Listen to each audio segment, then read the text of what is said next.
Okay, so before the teachings begin on the tradition of making smoke offerings, it's important for us to connect with the real reason why we're all here, our motivation.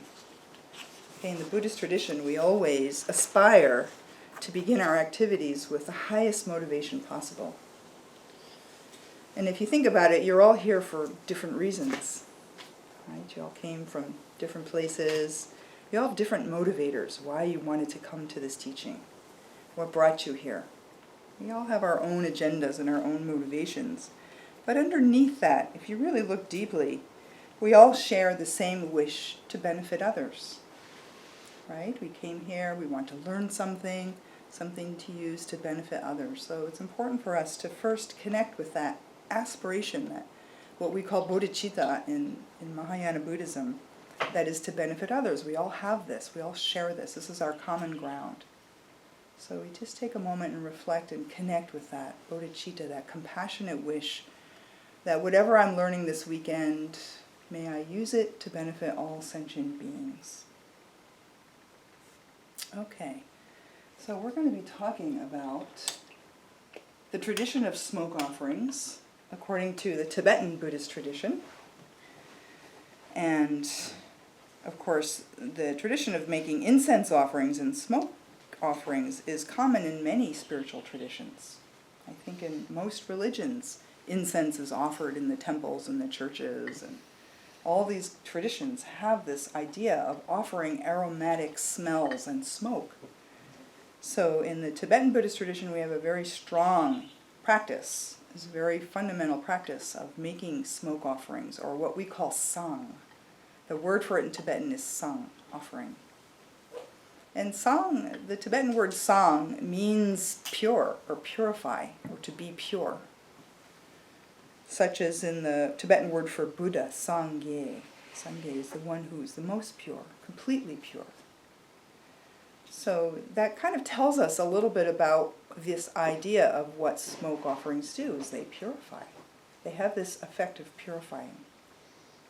So when we practice sang, we practice making smoke offerings, one of the benefits and one of the reasons is for purification. And we'll talk a lot more about that. So in our tradition of sang, as you may have noticed when we were doing the practice, there's different kinds of things that we burn. And there's specific ingredients that are burned. And those ingredients and the specific ingredients are what make it an offering. We don't just burn anything. And not all smoke is pure. Okay? And in many ways, smoke is a kind of pollution, isn't it? You know, in our culture, we're taught to believe that smoke is a pollution. You know, back years ago when I was studying environmental technology, you know, smoke is a pollution. It's a pollutant in the air. So, you know, to get this idea that actually there are smokes that aren't pollutants, that are actually benefit. You know, it depends on what we're burning and how we're burning it and why we're burning it. Okay, so some people, they have to sort of think about, why is a smoke something that's good? So, like, you know, when you go to the West Coast in California, it's like, oh, smoke, oh my God, you know, there's like this panic. And I won't tell that story, Brigson. Maybe I will tell that story. No, don't tell the story. Okay. You know, so smoke has, like, we have a reaction sometimes to the idea of smoke, you know, so we have to really think about this. And I hope that by the end of today, you'll, you know, if those are the kinds of considerations coming up in your mind, you know, you'll have some bigger understanding of what smoke is. Can everybody hear me? I know there's some hard of hearing people here, and I can set up with a microphone and loudspeakers, but if it's okay, everybody can hear me? Okay.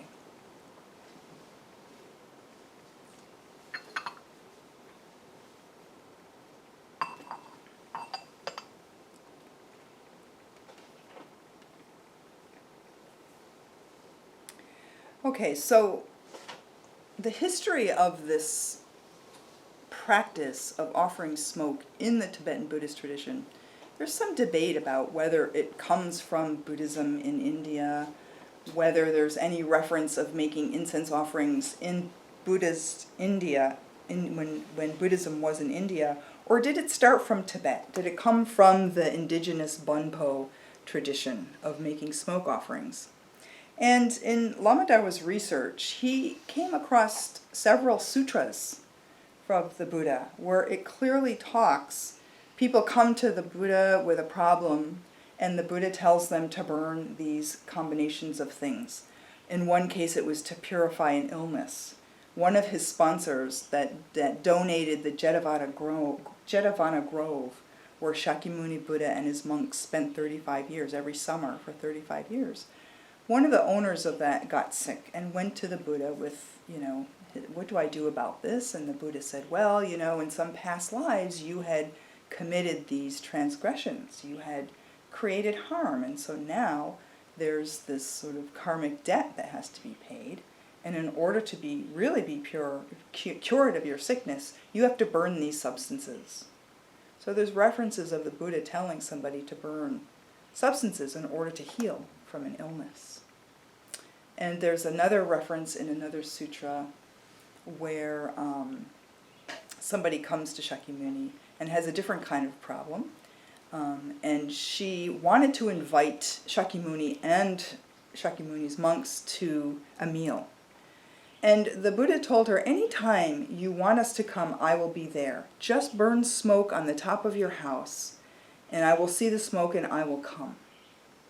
So there's this idea of burning smoke to purify an area to draw in higher beings. And that's one of the ideas behind making smoke offerings in many traditions, is that it attracts certain kinds of beings, some higher beings, or it creates a purified atmosphere so that we can invite these higher beings into our space.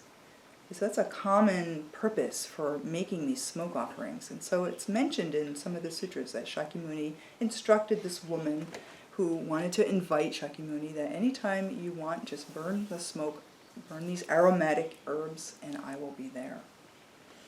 So it seems that this idea of incense offerings that does come from Buddhist India.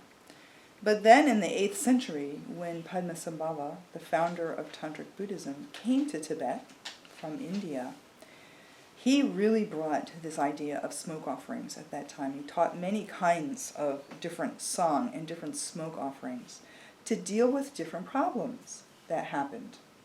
And there's the famous story of when they were building Samye Monastery, which is the first monastery in Tibet. They were building that in the 8th century.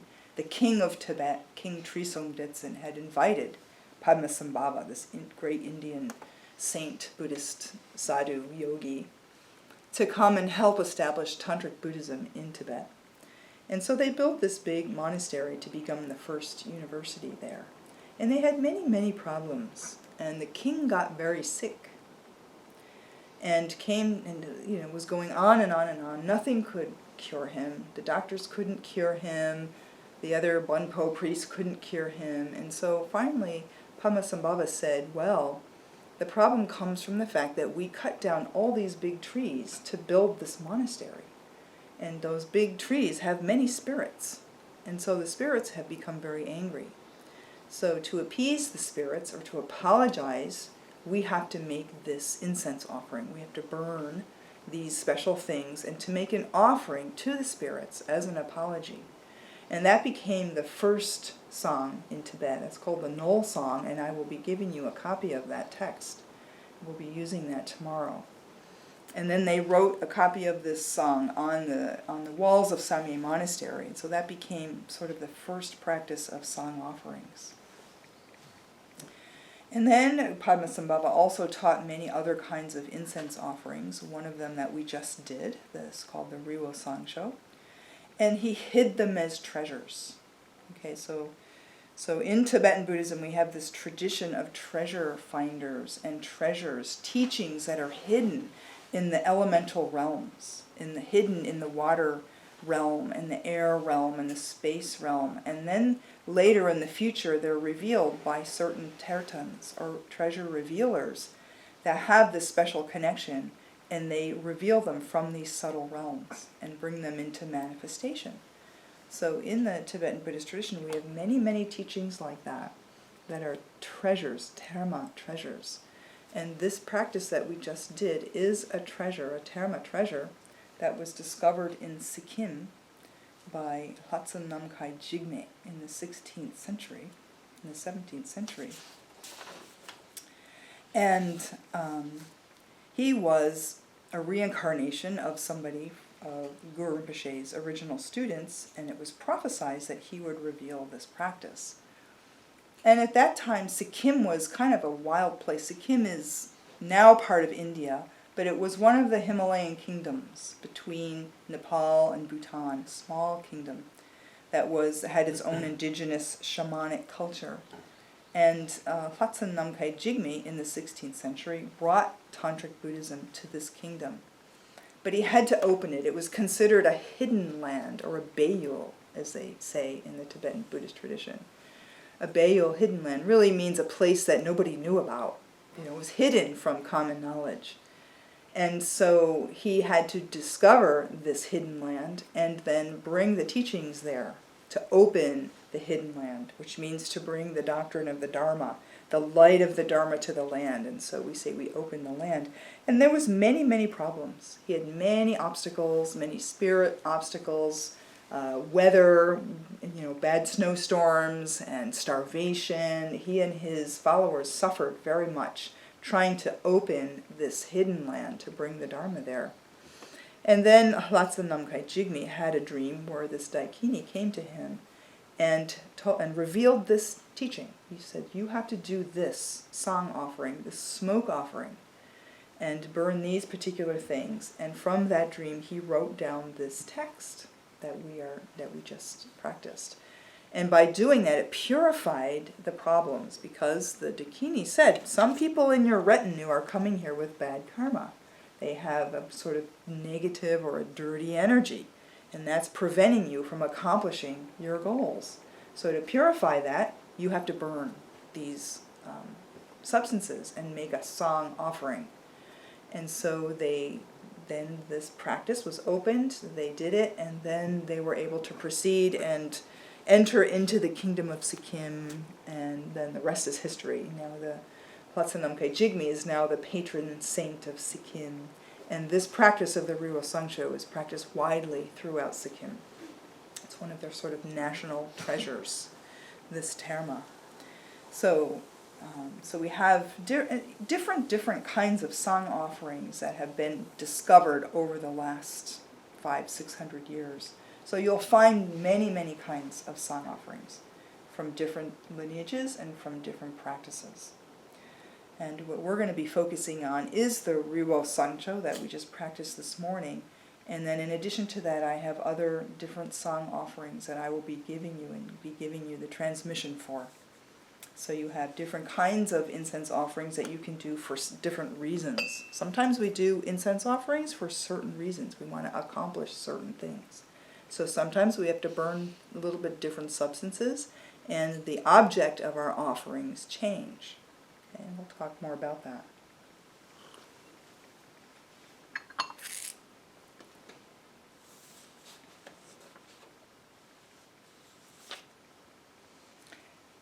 Does anybody have any background or history or experience using incense offerings in different ways?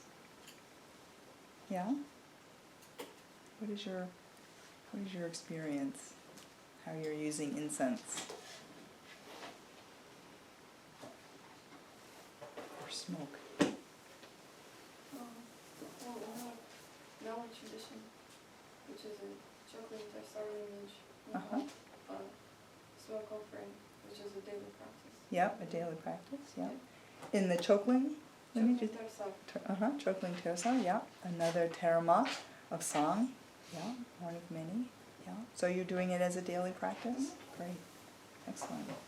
Excellent. Anybody else have something different? Yeah. I've never had Riwo Sangchod or any other song practice as a daily practice, but as I heard you speaking about the opening of Sikkim, that was my first exposure to it, and it's been difficult for me to get back to Sikkim. I see. Oh. Good. Interesting. interesting. Yeah. I hope you get back to Sikkim with the Riwo Sangchod in hand. Wonderful. I had the pleasure of being in Sikkim 2 years ago. I did several weeks there, and everywhere I took a couple students with me, and we went to the caves and we did the Riwo Sangchod. And it was so precious to be able to do that practice in the place where the practice was discovered. It was very powerful, and there were many, many amazing signs. But the most delightful thing was how the local Sikkimese welcomed us, Americans, sitting in the caves doing this practice, and they were just really delighted. It was really wonderful. So, I think you'll find your way back to Sikkim. Yeah. Anybody else have experience with making smoke offerings or incense offerings? Yeah.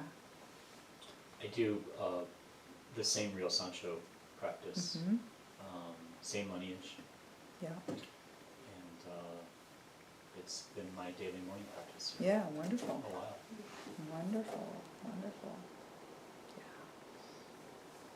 Yeah. Yeah. Good. Good. Good. How about you?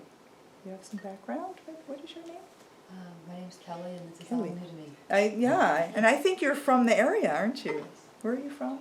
I live by Yellow River State Forest between Waterville and Harpers Ferry. Oh, wonderful. That's wonderful. Welcome to Lansing.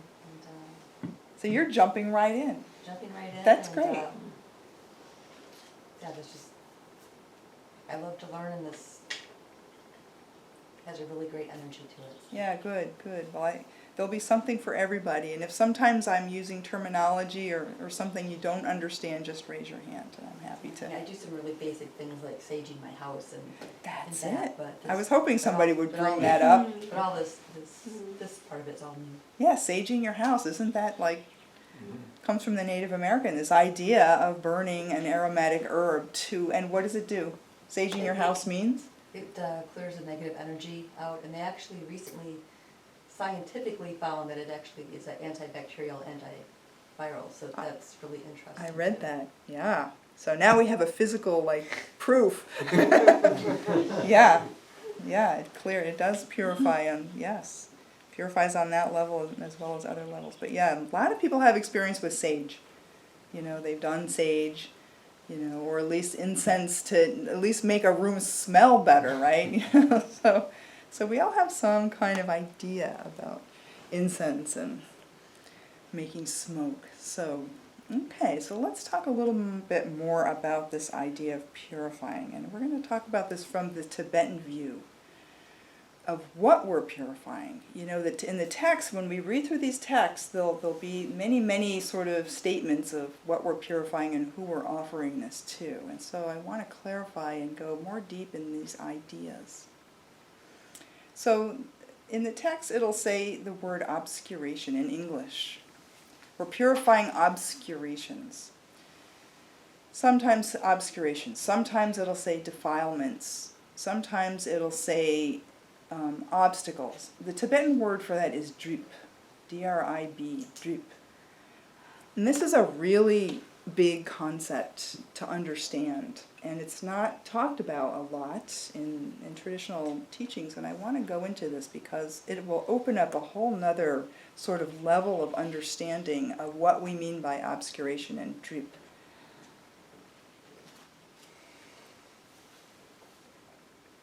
So drip, as I said, can be translated, and you'll see in the text, and if you look at the Tibetan words that you're saying, the word drip, drip, drip comes up again and again and again. Okay, so sometimes that's translated as defilements. I like to translate it as a kind of psychic pollution. Drip, that word drip. Drip comes from outer and inner sources. Okay, so there's outer and inner obstacles or obscurations. There's the drip or the obscurations that we create ourselves. We create through negative actions, harmful actions. Creates a kind of drip, obscuration, ignorance. It comes through the ways that we think, ways of our speech, ways of our actions of our body. Produces the inner drip, the inner pollution, the inner obstacles. And then there's also outer obstacles. Obstacles that come from outside. They come from the environment, or they come from things that we're exposed to. Okay, there's outer and inner obstacles. And it's important to understand they're both there. They're both true. Because sometimes I find some people, they want to make it all about they made it themselves, or it's all out there and blaming outside. Right? So they're both true. The inner and the outer obstacles, we have to understand them both. Like, for example, in some of the, years ago before I became a Buddhist, I was very involved in body work and the healing arts.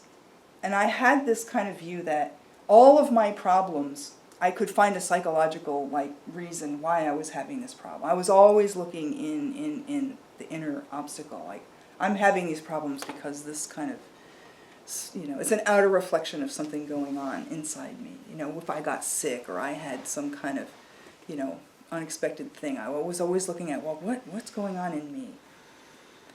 Which is a very useful vantage point. But then when I started traveling with Lama Dawa Rinpoche, who was my husband and my teacher, who comes from the Nakpa tradition, I saw and discovered that actually there are some obstacles that are coming from outside that we're not aware of, that are happening, that we also need to acknowledge as true. Right? And then there's the tendency to want to always look out there. This is causing the problem, and not look inside. Okay, so it's important to understand they're both true. Inner and outer obstacles, inner and outer causes are both true. So in the Buddhist tradition, they say we neither go towards nihilism or eternalism. Right? We're always in that middle ground. So that means we're always acknowledging these two, inner and outer, or relative, absolute. They're both true. So drip is created both. We create it within us, and it's also drip we can find in the environment and be exposed to it, and that also affects us. So an example of some drip that we create just all the time is that drip is always, it's like a waste product that our energy produces. Okay, so our physical bodies made of these 5 elements, we're always producing wastes, right? When we exhale, that carbon dioxide is a waste product, right? Sweat is a waste product. Urine, feces, these are waste products that our body is expelling all the time, right? To get rid of the wastes from the cells, right? The cells are producing wastes, and then they get carried through the body, through our physiology, and we're always excreting these waste products. And so therefore we have to shower. Therefore we have to do habits to stay clean, because we can't live in that waste product, right? It's harmful. It's something that, causes a problem. In the same way, we are always exuding from our prana, from our subtle energy, waste products that come through the pores and the subtle channels. We're always exuding a pranic waste, okay, from the subtle energies that are flowing in our body. Okay, and so this is something that's not often acknowledged. This is a form of drip. So whenever you have a place, let's say a building, that has a lot of people in it, let's say an airport, a hospital, a school, many, many people in these buildings, they're exuding all this pranic waste, and it doesn't